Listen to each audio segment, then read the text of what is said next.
আজকে ছিল ML day 2। তো গুড মর্নিং সবাইকে। সকালে ঘুম থেকে উঠেই ব্রাশ ট্রাশ করে একেবারে চাটা রেডি করে নিলাম, আর এদিকে ড্রাই ফ্রুটসও ভিজিয়ে নিলাম। আজকে ছিল কিছু ব্লাড টেস্ট, তো তার জন্য বাড়িতে দিদি চলেও এসছে এবং ব্লাড কালেক্ট করাও হয়ে গেছে। তারপর আমি একটু আটা মেখে নিলাম, কেন আজকে রুটি বানাবো। আর এদিকে ছিল ছোলার ডাল বানাবো।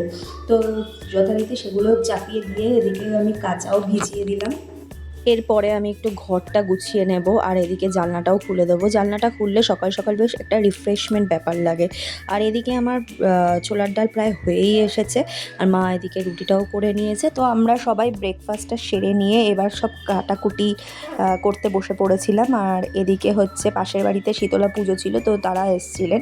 আর আমাকে দেখো মাথা ভরিয়ে সিঁদুর পরিয়ে দিয়ে চলে গেছে। যাই হোক, তো রিসেন্ট আমার সামনে একটা অকেশন আছে, তো তার জন্য কিছু একটা ব্লাউজ আর একটা গাউন বানিয়ে নিলাম। আর আমার ডক্টর চেক আপও ছিল, তো সেখানে চলে গেছিলাম। তো এসে আমি এখানে পাটপাতার বড়া ভাজতে বসে গেছিলাম, আর মা এদিকে ডালের বড়া করেছিল, আর ভাত আর চাটনি।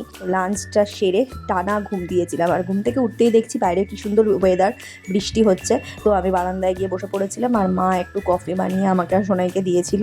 তো সেটা খেয়ে সন্ধ্যেবেলায় টিফিন খেয়ে জামাকাপড় গুছিয়ে রাতে ডিনার করে ঘুমিয়ে পড়লাম। টাটা।